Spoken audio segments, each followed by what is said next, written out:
आयुर्वेद और स्वास्थ्य, एक सूत्र आयुर्वेद का जिसमें पूरा सार आ जाता है आयुर्वेद के बारे में। स्वस्थस्य स्वास्थ्य लक्षणम आतुरस्य विकार प्रशमनम च, अर्थात आयुर्वेद का प्रयोजन, सबसे पहला प्रयोजन है कि स्वस्थ व्यक्ति कैसे स्वस्थ बना रहे, रोगी पड़े ही ना, और फिर अगर रोगी हो गया तो पूरी तरह उसका उपचार। इसी प्रयोजन को लेकर हम यहाँ सब एकत्रित हुए हैं और इस कार्य को विधिवत रूप से आगे बढ़ाने के लिए मैं सबसे पहले ऋषि कपिल जी को आमंत्रित करता हूँ, अनुरोध करता हूँ कि वो यहाँ मंच पे इधर आए, जिनकी देख रेख में ये कार्य चल रहा है। और उनकी सेवा साधना को भी मैं नमन करता हूँ, जो बहुत गुरु कृपा बरसती है हर समय, और यूं ही बरसती रहे, हम गुरुदेव के चरणों में प्रार्थना करते हैं। आमंत्रित करता हूँ ऋषि कर्नल सिंह जी, कृपया वो आ जाए इधर मंच पे।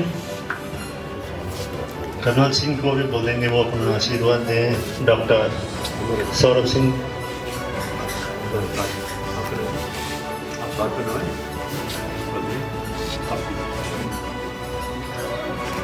हाँ जी सर। नहीं सर, एक बार सामने देखिए। Yes sir, thank you. Doctor Vandana Shah, धन्यवाद आयुर्वेद से। डॉक्टर सौरभ सिंह, इनका पंचकर्मा का सेंटर आयुर्वेद का यहाँ माउंट गार्डन में है और बहुत अच्छा इनका आयुर्वेद पे बहुत अच्छी जानकारी और बहुत अच्छा अनुभव है। और डॉक्टर वंदना, साध्वी कपिला जी, और आशीर्वाद इनको प्रदान करें।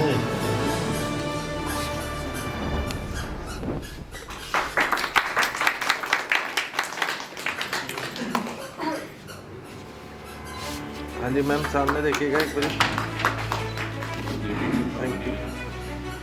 डॉक्टर वंदना का भी बहुत अच्छा आयुर्वेद से है, ये आयुर्वेद का बहुत अच्छा इनको जानकारी है, अनुभव है।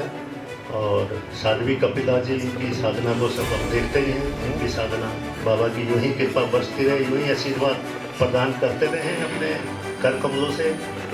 और डॉक्टर शेखर गुरु जी हमारे बीच में हैं। जहाँ कोई औषधि काम नहीं करती वहाँ इनका हाथ काम करता है, बहुत बड़ी कृपा है इनके हाथ में।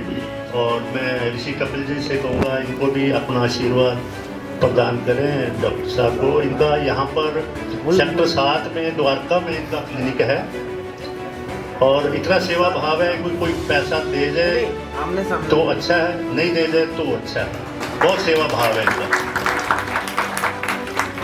हमारी माता जी को एक बार कमर में दर्द हो गया था तो हमने सारे अपने उपचार सारे करे तो बात बनी नहीं, तो डॉक्टर साहब से बात की तो एक पहली सीटिंग में हमारी माता जी का रीढ़ का दर्द जो है ठीक कर दिया इन्होंने, दोबारा जाने की ज़रूरत ही नहीं।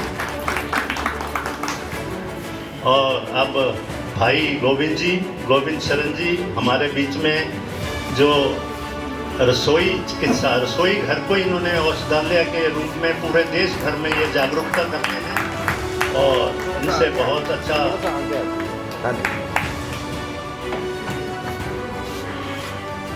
आयुर्वेद को बढ़ाने में बहुत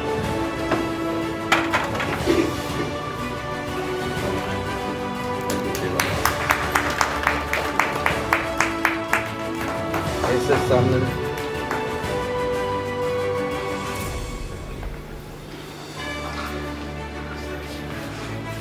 अब इसके साथ ही हम आयुर्वेद के, अच्छा हाँ हाँ ठीक है।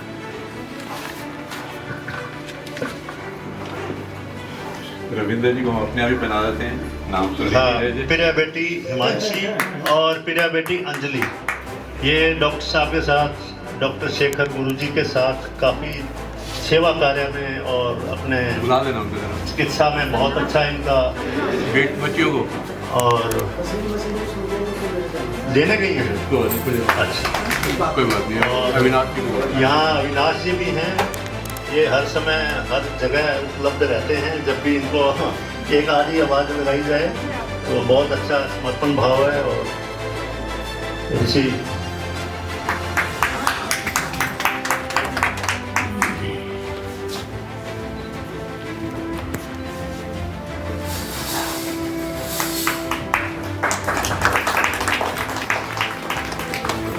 ऋषि रविंद्र जी को मैं अपने आप ही पहना रहा हूँ, तो गुरुदेव की अपार कृपा बनी रहे, आप लगाते हैं, आपका आशीर्वाद हमें यूं ही मिलता रहे और और आपस का स्नेह वैसे ही बना रहे, और उनके चरणों में यही प्रार्थना, स्वामी जी कृपा बनाए। सर एक मिनट सामने। थैंक यू सर, सामने देखिएगा प्लीज सर, सामने प्लीज थोड़ा सा नीचे, थोड़ा सा डाउन रखिएगा। Yes, thank you.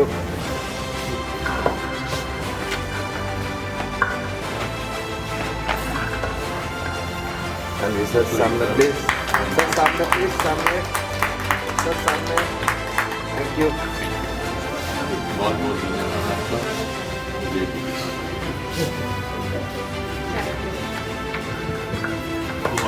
क्या स्वस्थ समृद्ध परिवार, इसी को आगे बढ़ा रहे हैं कि हर परिवार समृद्ध भी हो और स्वस्थ भी हो। बहुत अच्छा कार्य है गोविंद जी, आपके द्वारा भी किया जा रहा है। जो ये जागरूक करना ही सबसे बड़ा कठिन कार्य है। किसी व्यक्ति को सोए हुए को जगाना तो आसान होता है, परंतु जो जगा हुआ है उसको जगाना जो है वो बहुत टेढ़ा काम है। तो एक रविंद्र जी आपका क्या है?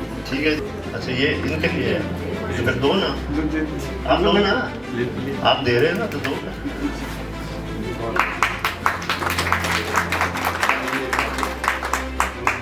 आप दोनों ले लीजिए, आप अपने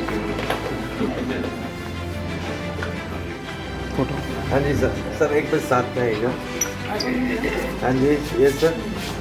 या इस धरती पर, और ये कार्य गुरुदेव स्वामी जी के आशीर्वाद से हो रहा है, और इनको कोटि कोटि नमन करते हैं, जिनके आशीर्वाद से यह आज कार्य यहाँ पे शुरू हुआ है।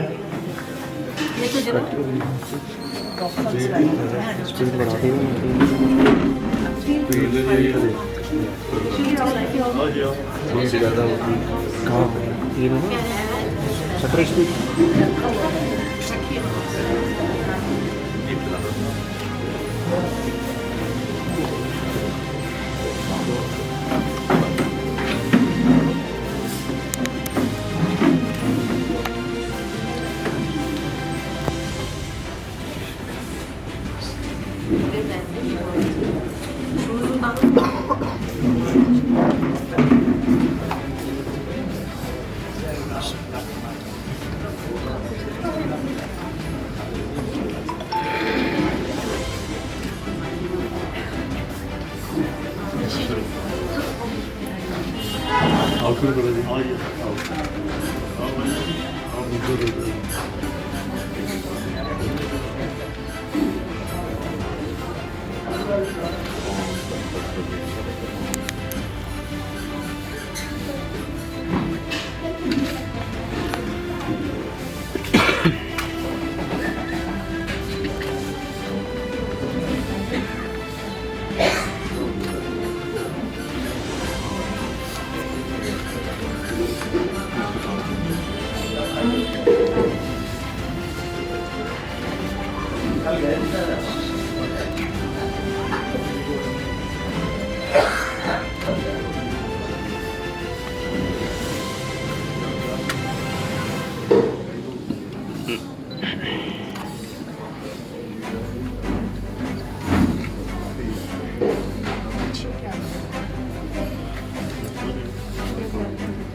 हाँ, वो तो आप अपना करो ना।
ओम गुरुवे नमः। ओंकार गुरुवे नमः। श्री गुरुवे नमः। आयुर्वेद के अनुसार अगर हम अपनी दिनचर्या को सही कर लें, अपने भोजन को सही कर लें, तो हम रोगी पड़ेंगे ही नहीं। सबसे बड़ा जो हमारा यहाँ चूक होती है अपने भोजन में या अपनी दिनचर्या में। अगर ये दोनों चीज़ें ठीक हैं, हमारी दिनचर्या और भोजन, क्योंकि भोजन ही रोग का कारण भी है और रोग का निवारण भी भोजन ही है हमारा। अगर उसको हम समय पर लें, ठीक अपनी प्रकृति के अनुसार लें और ठीक से बैठकर उसको अच्छे तरीके से ग्रहण करें भोजन। तो अक्सर क्या है कि अब भोजन अधिकतर ना तो हम जब भोजन लेते हैं उसको मानते ही नहीं कि ये इतना बड़ा हम कार्य, इतना महत्वपूर्ण कार्य हम कर रहे हैं जो हमारी आखिरी श्वास तक चल रहा है भोजन, और उस पर हम ज़्यादा ध्यान नहीं देते हैं। हम भोजन भी कर रहे हैं, साथ में टीवी भी देख रहे हैं, साथ में फ़ोन भी सुन रहे हैं, फ़ोन पे बातचीत भी कर रहे हैं। ये ऐसा अक्सर होता ही है।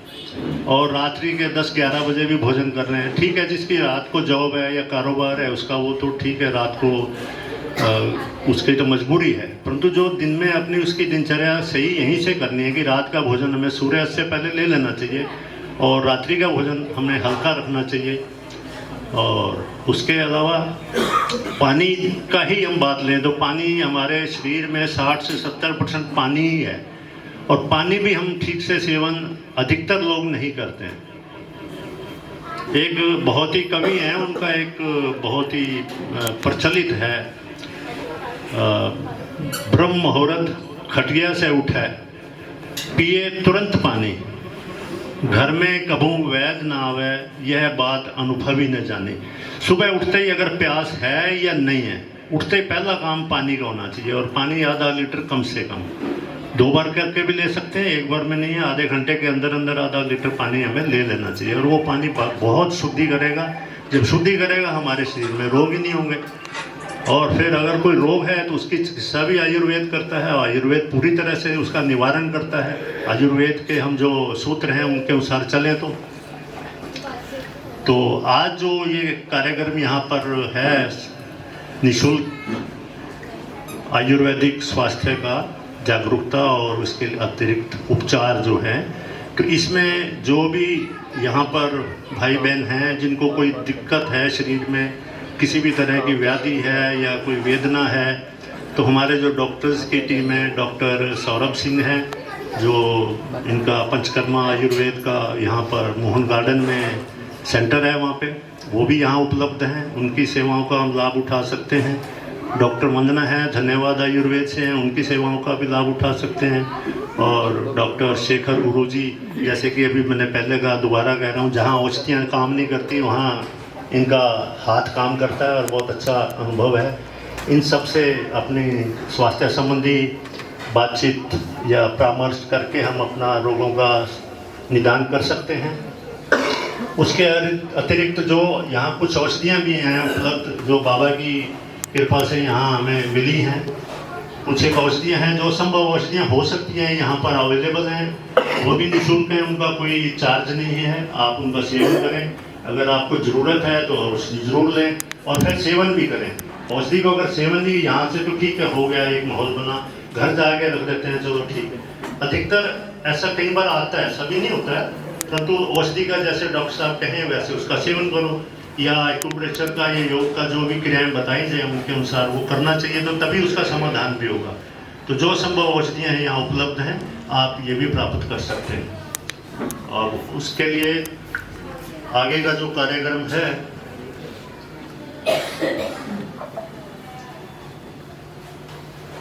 उसको करते हैं। तो मैं एक बार भाई गोविंद जी के एक बार कहूँगा कि वो अपना विचार प्रकट करें।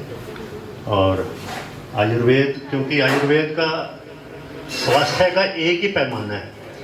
आयुर्वेद कहता है कि स्वस्थ व्यक्ति कौन है, वो हमें बताता है। सम दोष सम अग्निश सम धातु मल क्रियाए प्रसन्नात्मेंद्रिय मन है स्वस्थ इति विधीयते। ये महर्षि चरक जी का, आचार्य चरक जी का ये सूत्र है।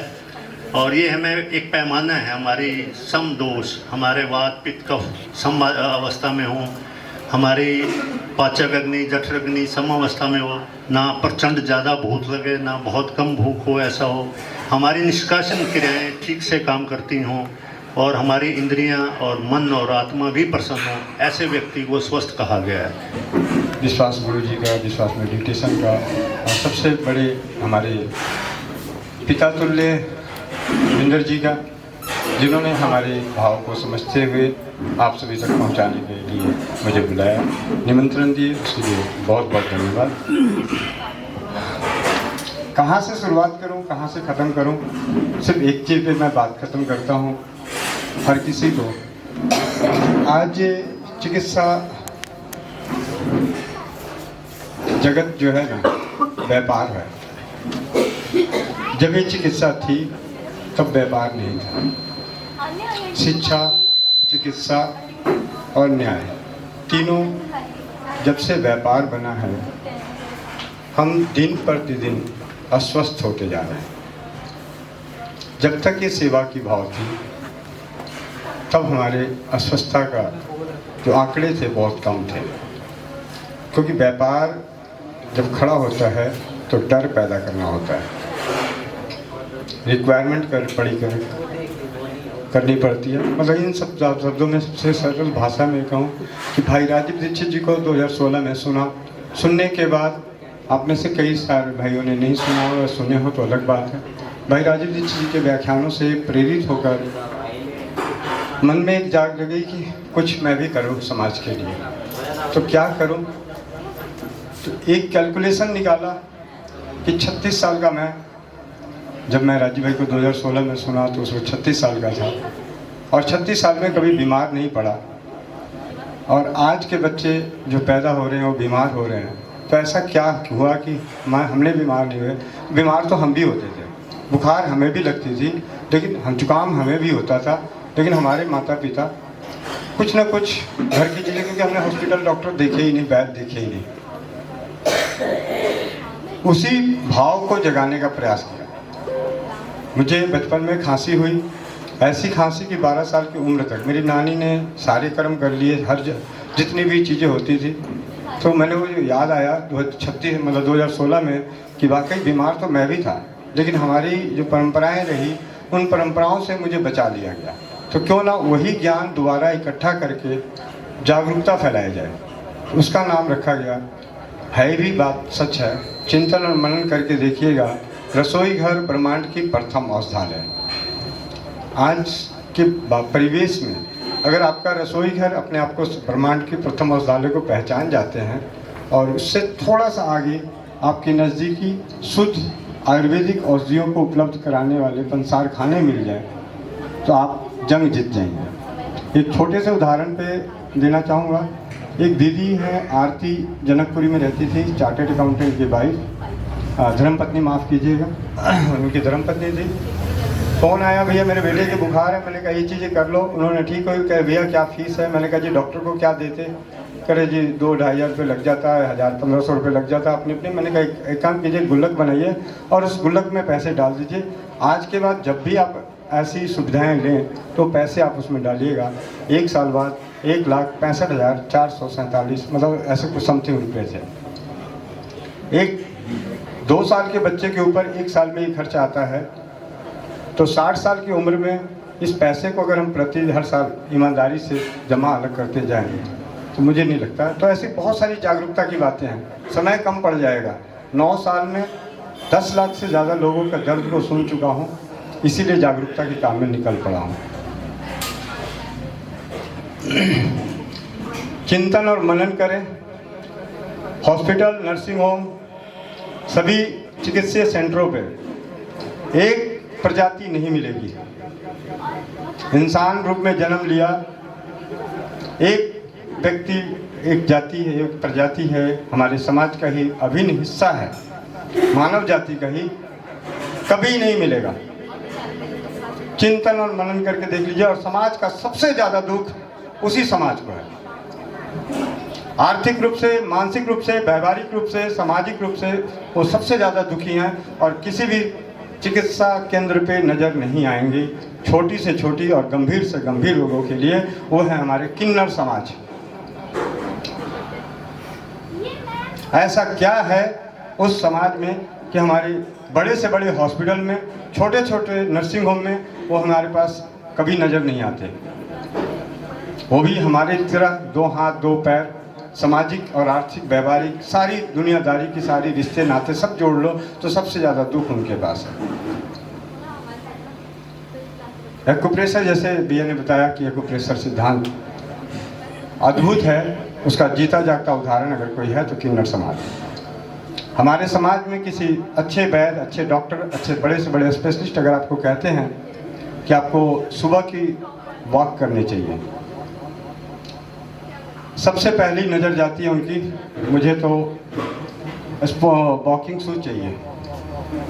उन्होंने आपको टहलने के लिए बोला था और आप जूते खरीद के ला रहे हैं। पहली गलती कहने मतलब कि ये, और जो जिस समाज की बात कर रहा हूँ मनन करके देखिएगा, सुख हो दुख हो हर की खुशी में वो नाचते हैं, खुश रहते हैं। हर परिस्थितियों में भी वो अपने आप को ढाल के अपने आप को खुश रखते हैं और दूसरी की खुशियों से जलते नहीं। और हम जिस बच्चे को पैदा करते हैं, जिस बच्चे को पैदा करते हैं, अपने खून पसीने से सींचते हैं, छाती से अपने स्तन खून से बने दूध पिलाते हैं, उसी बच्चे से भी नफरत करते हैं। कोई कह दे यहाँ पे कि मैं नहीं करता, तो भाई गंगा जी में डुबकी लगा के बोलोगे तब भी नहीं मानूंगा, क्योंकि कभी ना कभी ऐसा जरूर होता है कि हम उसी बच्चे से नफरत करते हैं जिसके लिए एक दिन जी जान देने को तैयार थे। तो कैसे हमारे भाव ही। अभी मैं यहाँ पे आया, गुरु जी ने एक बहुत अच्छी बात पूछी, 2 लाइन थे और मेरे को सारा साल मिल गया, मन जीते जग जीते। कहते हैं करते कोई नहीं, करके तो देखो आनंद ही आनंद। बस बहुत कुछ कहना है, मतलब समय, मतलब इतना दर्द भरा पड़ा है ना कि उस दर्द का बयान नहीं कर सकता। तो दर्द को बयान करने के लिए मैं रसोई चिकित्सा को लेके जागरूकता के बहाने आप सभी तक, आप सभी के दिलों तक प्रयास है, दिल में उतरूं, दिल से ना उतरूं। और अपने जीवन में विनती है आप सभी से कि रसोई घर ब्रह्मांड की प्रथम औषधालय, इसको जरूर पहचाने, जाने, क्योंकि कल की एक जीत, ज़्यादा पुरानी नहीं, सिर्फ कल की एक जीत, एक बहन को सर्जरी से बचाया 2 चुटकी फिटकिरी ने।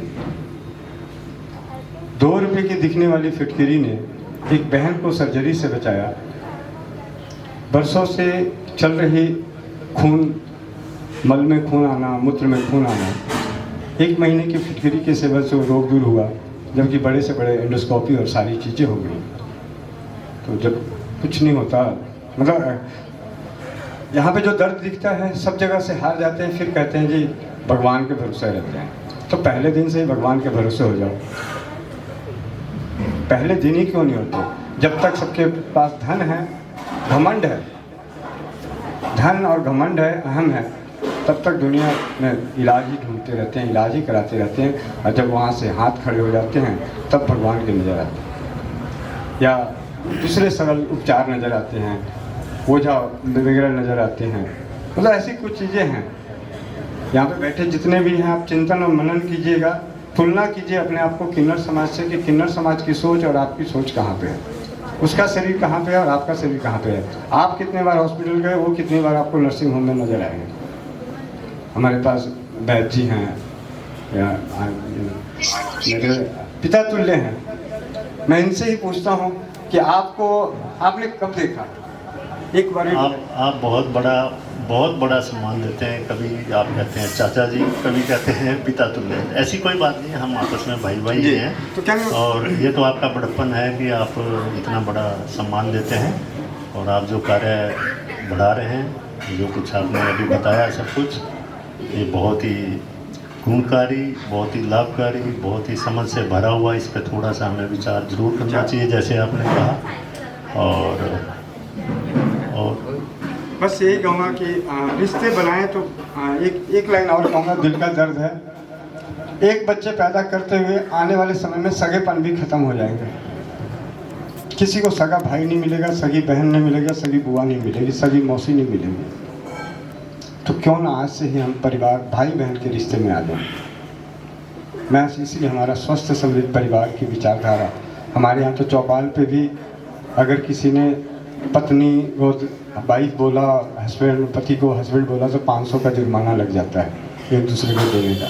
मतलब पारिवारिक। अभी हम जीते जागते उदाहरण साबित किए हैं चलो तारा नगर का, जहाँ पे 30 नवंबर भाई राजीव दीक्षित की जन्म तिथि और पुण्य तिथि पर भाई बहन मोनिका साहू के घर पर हमने वहाँ पे प्रोग्राम किया। स्वदेशी चिकित्सा जागरूकता विचार गोष्ठी दूसरी बार पूरे भारत से 13 स्टेट से लगभग 150 से ज़्यादा परिवार वहाँ पहुँचे और सभी के सभी के अंदर एक ही भाव था, भाई बहन का। ना कोई लेना ना कोई देना, ना कोई रिश्ता ना कोई नाता, तो सिर्फ एक भाव, स्वस्थ समृद्ध परिवार, भाई बहनों का परिवार। इसी के साथ बस आप सभी से मांगने आया हूँ, बताने नहीं आया हूँ। एक लाइन है, हम जगे हैं जगाने आए हैं, रसोई घर ब्रह्मांड की प्रथम औषधालय बताने आए हैं और आप सभी के दुआओं में सद्बुद्धि मांगने आए हैं। मेरे लिए सद्बुद्धि की कामना करें, मेरी सद्बुद्धि इसी प्रकार बना रहे, निरंतर जीवंत इस कार्य को करते हुए आने वाली पीढ़ियों के लिए रसोई घर ब्रह्मांड की प्रथम औषधालय का संग्रहालय निर्माण कर सकूं।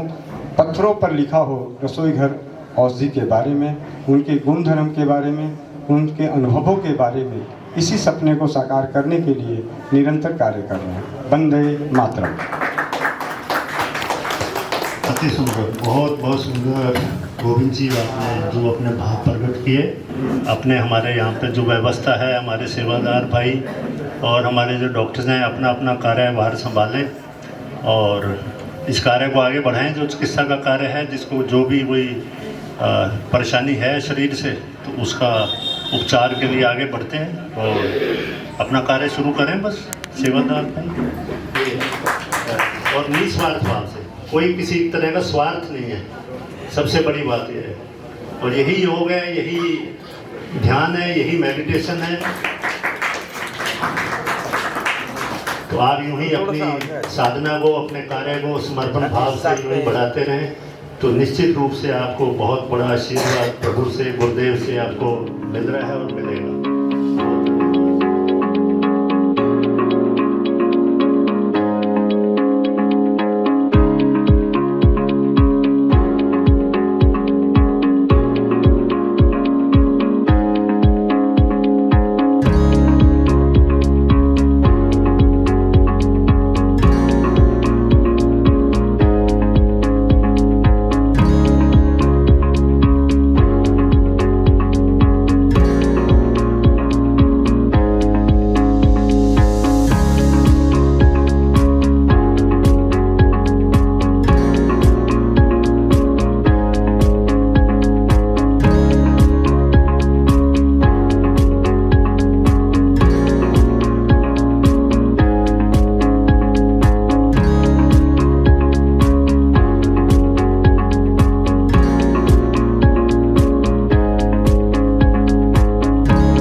स्वामी ने जो करना करो, मैं तो खड़ी हूँ, मैं तो भागता हूँ। भगवान पे जाने के तो बहुत गई है, सामने भगवान के ऊपर छोड़ देते हैं हम लोग। नहीं, फिर भी वही रक्षा करते हैं, शरीर से ज्यादा हमारी वही रक्षा करेंगे। हम बाकी बचेंगे, भगवान बचाने तो बचाएंगे। हमें स्वामी जी पे विश्वास है।